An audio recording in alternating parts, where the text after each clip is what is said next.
Hello everyone, welcome back to my channel Rondhone Bondhon. আমি রিয়া। আজকে আপনাদের জন্য নিয়ে এলাম একটা দুর্দান্ত মুসুর ডালের রেসিপি।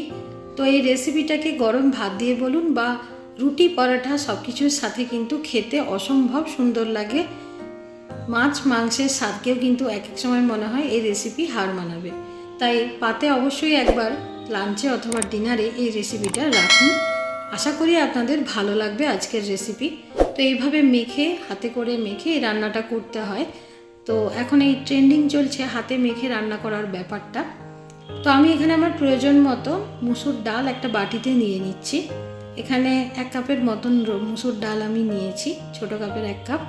তো এটাকে খুব ভালো করে জল পাল্টে পাল্টে কচলিয়ে কচলিয়ে ধুয়ে নিতে হবে। যতক্ষণ এই সাদা সাদা ভাবটা চলে যাচ্ছে ততক্ষণ কিন্তু খুব ভালো করে ধুতে হবে। এর মধ্যে এই যে স্টার্চটা থাকে, এটা যতক্ষণ না ধোয়া হচ্ছে ততক্ষণ কিন্তু এরকম সাদা সাদা হতেই থাকবে। তো খুব ভালো করে দেখুন আমি ধুয়ে নিয়েছি। এবার এটাকে একটা সাইড করে রেখে দেব।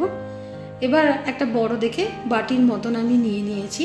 তো এখানে কিছু সবজি ইউজ করছি। এখানে একেবারে ঘরোয়া উপকরণ আলু নিয়ে নিয়েছি, একটু মোটা মোটা করে আলু ভাজার মতো করে কেটে নিয়েছি। পেঁয়াজও এখানে কেটে নিয়েছি।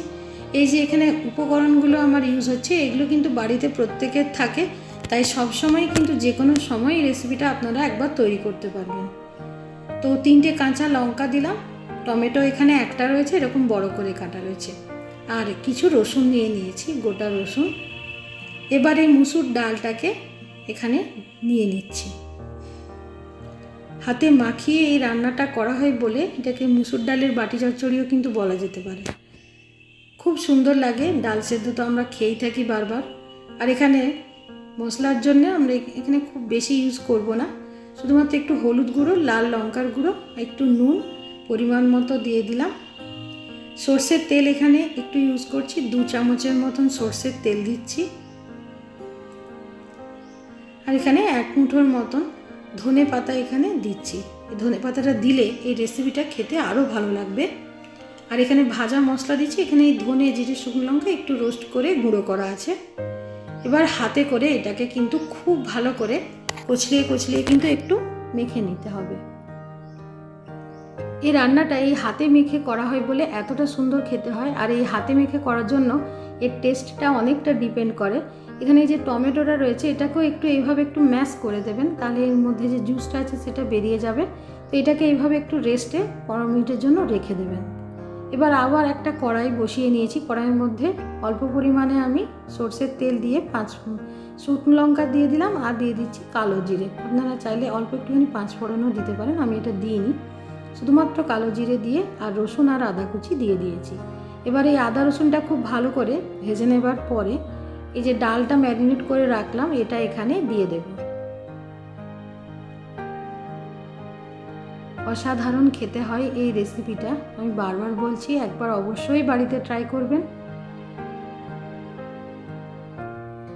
যেদিনকে বেশি বেশি রান্না করতে খুব একটা ইচ্ছে করবে না, সেদিনকে অবশ্যই একবার এই রান্নাটা ট্রাই করবেন। তো এইভাবে খুব ভালো করে কিন্তু এই রান্নাটাকে কষাতে হবে যতক্ষণ এখানে জলটা মানে কমে আসছে আর একটু গায়ে লেগে লেগে যাচ্ছে, ততক্ষণ কষানোর পরে আমি এখানে যাতে সবজিটা ডুবে থাকে সেই অনুযায়ী জলটা দিলাম। এবার একটু ঢাকা দিয়ে মোটামুটি 5 থেকে 8 মিনিটের মতন আমি এটাকে সেদ্ধ করে নিলাম। এবার একটু খুলে দেখছি যে কতটা হয়েছে। তো দেখুন, দেখেই মনে হচ্ছে যে পুরোটা এখনও সেদ্ধ সেদ্ধ হয়নি, আলুগুলো এখনও কাঁচা কাঁচা ভাব আছে। তো আরও মোটামুটি 5 মিনিট ঢেকে এটাকে রান্না করব মিডিয়াম টু হাই ফ্লেমে। তো কিছুক্ষণ ফুটে যাওয়ার পরে আরও একবার এখানে আমি চেক করে নিচ্ছি। তো এই সময় দেখুন পুরোটাই বোঝা যাচ্ছে যে এটা আরও অনেকটা সেদ্ধ সেদ্ধ হয়ে গেছে, আলুগুলোও কিন্তু খুব সুন্দরভাবে সেদ্ধ হয়ে গেছে। এবার একটু ধনে পাতা দিয়ে দিলাম। এখানে কিন্তু রান্নাটা শেষ নয়, এটার পরে আর একটু টুইস্ট বাকি আছে। তো কড়াইয়ের মধ্যে এবার একটু সর্ষের তেল দিয়ে একটা ডিমকে এর মধ্যে ফাটিয়ে দিয়ে দিলাম। এই ডিমটা আপনারা অমলেট হিসেবে আলাদা একটা বাটিতে গুলে নিয়েও করতে পারেন। এখানে একটু নুন আর একটু লঙ্কার গুঁড়ো দিয়ে দিচ্ছি। তো আমি এখানে ভুর্জি বানিয়ে নিচ্ছি। আপনারা চাইলে একটা পুরো ডিমটাকে ভেজে কেটে একদম অমলেটের মতন করে কেটে নিতে পারেন টুকরো টুকরো করে। আমি একটু ধনে পাতা কুচি দিয়ে দিলাম। এবার ওই ডালটা যেটা হয়ে গেছে সেই ডালটাকে এখানে দিয়ে দিচ্ছি। এবার খুব ভালো করে ডালের সাথে এই ডিমটাকে বেশ ভালো করে মাখিয়ে নিতে হবে। তাহলেই কিন্তু তৈরি হয়ে যাবে রুটি পরোটার সাথে খাওয়ার জন্য এই মুসুর ডালের অসাধারণ রেসিপি। এই রেসিপিটা খেতে দুর্ধর্ষ লাগে, পারলে একটু গরম মশলা আপনারা অ্যাড করতে পারেন। তো এটা খেতে এমনিই ভালো লাগছে, তার জন্য আমি ওটা দিইনি। তো যদি ভালো লাগে রেসিপিটাকে অবশ্যই একটা লাইক, কমেন্ট, শেয়ার আর সাবস্ক্রাইব করে রাখবেন রন্ধনে বন্ধন চ্যানেলটিকে। ধন্যবাদ।